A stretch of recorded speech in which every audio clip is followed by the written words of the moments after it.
उज्जैन सहित मध्य प्रदेश के हजारों आशा कार्यकर्ता और सुपरवाइजरों को पिछले 3 महीनों से अपनी प्रोत्साहन राशि नहीं मिल पाई है, जिससे वे गंभीर आर्थिक संकट का सामना कर रही हैं, जिसके चलते उन्होंने मुख्यमंत्री के नाम ज्ञापन सौंपकर शीघ्र भुगतान की मांग की है। आपको बता दें कि आशा कार्यकर्ता और सुपरवाइजर्स के लिए प्रोत्साहन राशि उनके जीवन यापन का एक महत्वपूर्ण हिस्सा है। विगत 3 महीनों यानी मार्च, अप्रैल और मई की प्रोत्साहन राशि का भुगतान न होने से इन कर्मचारियों को गंभीर वित्तीय समस्याओं का सामना करना पड़ रहा है। आशा एवं सुपरवाइजर कर्मचारी महासंघ की प्रदेश महामंत्री सुमन पटेल ने बताया कि प्रोत्साहन राशि की यह देरी इन कार्यकर्ताओं के मनोबल को भी प्रभावित कर रही है। उनका कहना था कि स्वास्थ्य सेवाओं में इन कर्मचारियों का योगदान अमूल्य है और यह स्थिति न केवल असमानता का संकेत है बल्कि उनके योगदान की अनदेखी भी करती है। सुमन पटेल ने कहा कि कलेक्टर रोशन कुमार सिंह को मुख्यमंत्री डॉक्टर मोहन यादव के नाम ज्ञापन सौंपकर इस समस्या से अवगत कराया है। ज्ञापन में मुख्यमंत्री से यह आग्रह किया गया है कि इस समस्या का समाधान शीघ्र सुनिश्चित किया जाए ताकि आशा और सुपरवाइजर बहनें अपनी जिम्मेदारियों को निभा सकें। इसके साथ ही सुमन पटेल ने कहा कि आशा कार्यकर्ताओं और सुपरवाइजर बहनों का योगदान स्वास्थ्य सेवाओं में अत्यंत महत्वपूर्ण है और उन्हें उनके योगदान के अनुसार सम्मान मिलना चाहिए। आज का ज्ञापन 3 महीने से आशा कार्यकर्ताओं को वेतन नहीं मिला है। ये स्थिति बार बार निर्मित होती है। सब अल्प वेतन भोगी हैं, जिनको उनको परेशानी आती है आर्थिक। तो हमारी ये मांग है कि उनको समय से वेतन मिले। महीने के आखिरी दिन सभी को तनख्वाह मिल जाती है। इंदौर से पत्नी के साथ घूमने गए राजा रघुवंशी का शव घटना के 11 दिन बाद गहरी खाई में मिला है। वहीं अभी भी सोनम की तलाश जारी है। शादी के बाद नव दंपत्ति घूमने के लिए शिलांग गई हुई थी। इसी दौरान अचानक लापता हो गए। इंदौर में पिछले 11 दिनों से इंदौर के ट्रांसपोर्ट कारोबारी राजा रघुवंशी और उनकी पत्नी सोनम रघुवंशी की शिलांग पुलिस के द्वारा तलाश की जा रही थी। 11 दिन बाद जिस जगह से राजा और उनकी पत्नी सोनम गायब हुए थे, उसी जगह से कुछ दूरी पर डिंकपोज स्थिति में राजा का शव मिला है। वहीं इस बात की पुष्टि इंदौर में रहने वाले उनके भाई सूरज रघुवंशी के द्वारा की गई है। शिलांग पुलिस के द्वारा शव का वीडियो बनाकर इंदौर परिजनों को भेजा, जिसमें हाथ में लिखे राजा के नाम से उन्होंने मृतक की पुष्टि की। वहीं अभी भी लापता सोनम रघुवंशी की तलाश जारी है। तो मैं अभी भी स्वीकार नहीं कर पा रहा हूं, लेकिन उनके हाथ पर राजा लिखा हुआ था। उनके ब्रदर विपिन जो हमारे भाई हैं, उन्होंने इस बात को कंफर्म किया कि ये राजा ही हैं। और 8 दिन से हम लगातार मेघालय सरकार से गुजारिश करते, रिक्वेस्ट कर रहे थे कि आप उच्च स्तर। एक दिवसीय भोपाल दौरे पर पहुंचे कांग्रेस नेता राहुल गांधी जूते नहीं उतारने की वजह से विवादों में घिरते नजर आ रहे हैं।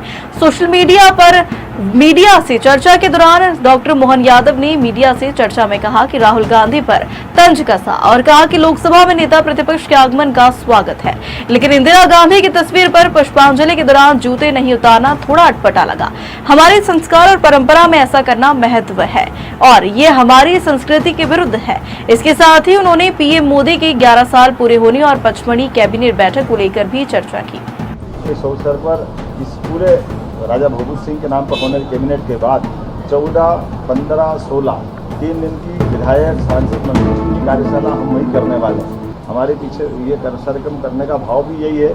हम भोपाल में भी कर सकते हैं, महानगरों में भी कर सकते हैं, लेकिन छोटे छोटे स्थान का भी महत्व सबके बीच में आए। उनका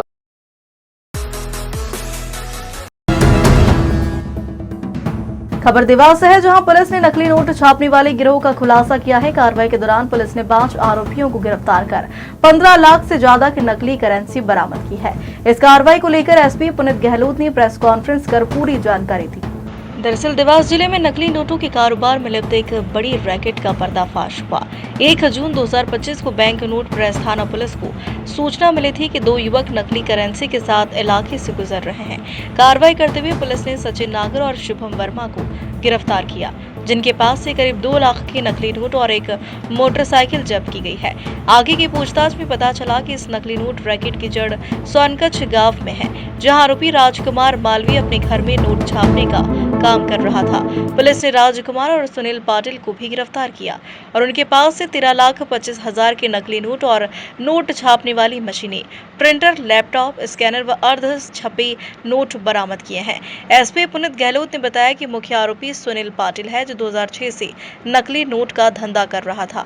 ये लोग भैरवगढ़ जेल में मिले थे और वहीं से यह नेटवर्क बना। अब तक करीब 25 लाख से ज्यादा की नकली करेंसी बाजार में चला चुके हैं।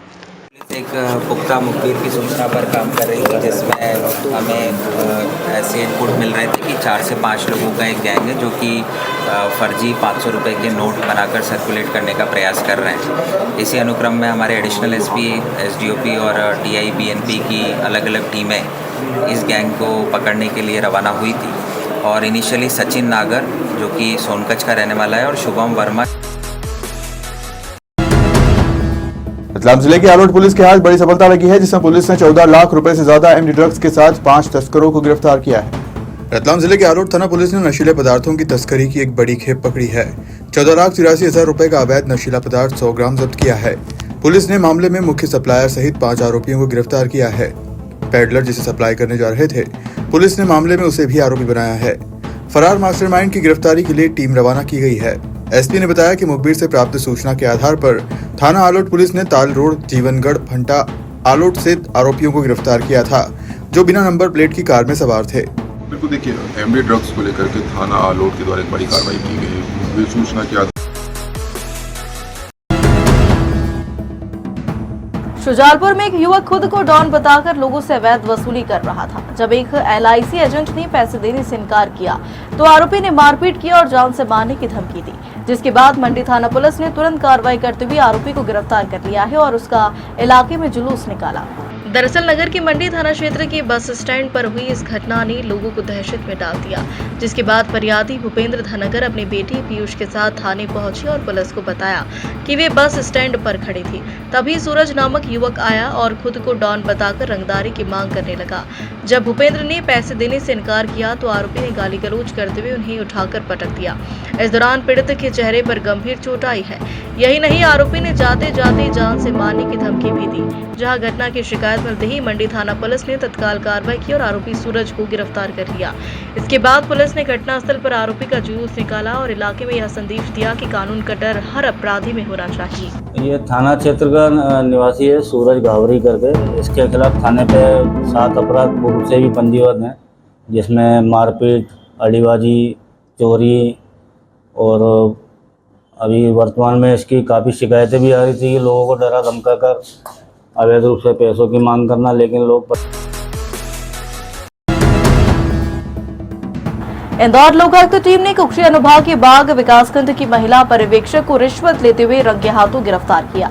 आरोपी अधिकारी पुष्पा बैनल ने स्व सहायता समूह से मध्याह्न भोजन की राशि खाते में डलवाने के एवज में रिश्वत की मांग की थी। मामला धार जिले के कुक्षी अनुभाग के बाग विकासखंड का है, जहां महिला एवं बाल विकास विभाग में पदस्थ पर्यवेक्षक और अतिरिक्त प्रभार परियोजना अधिकारी पुष्पा बैनल को लोकायुक्त इंदौर की टीम ने 4,000 रुपए की रिश्वत लेते हुए उनकी निसरपुर स्थित निवास से रंगे हाथों गिरफ्तार किया।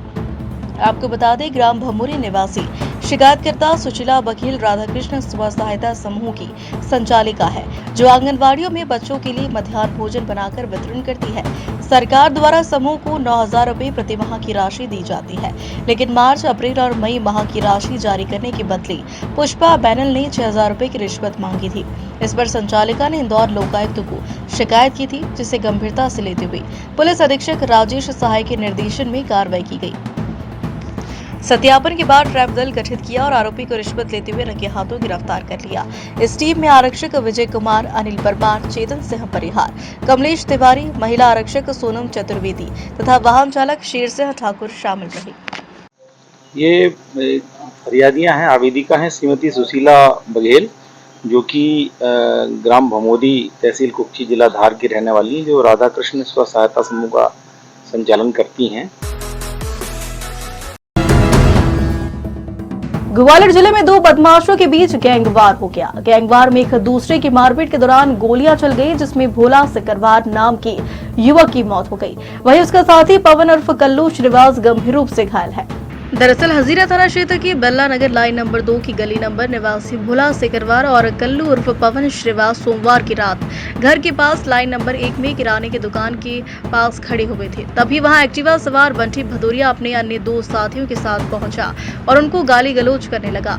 जब गाली गलौज का विरोध भोला और उसके साथी पवन ने किया तो बंटी और उसके साथियों के बीच मारपीट होने लगी और फिर बंटी और उसके साथियों ने ताबड़तोड़ गोलियां चला दी।